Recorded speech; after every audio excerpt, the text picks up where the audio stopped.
Unti-unti, natututo na akong wala ka. Hindi na tulad ng dati, na bawat oras, hinahanap kita. Hindi na rin ako nag-aabang ng message na hindi naman dumarating.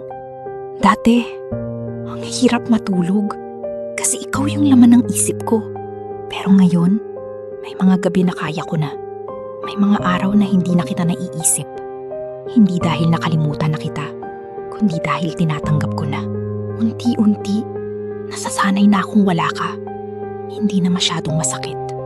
Hindi na ganun kabigat. May mga pagkakataon pa rin na bigla kitang maaalala. Pero hindi na ako bumabalik. Hindi na ako kumakapit. Kasi alam ko na, hindi na tayo tulad ng dati. At siguro, okay lang yun. Kasi unti-unti, natututo na rin akong piliin yung sarili ko. Aray ko!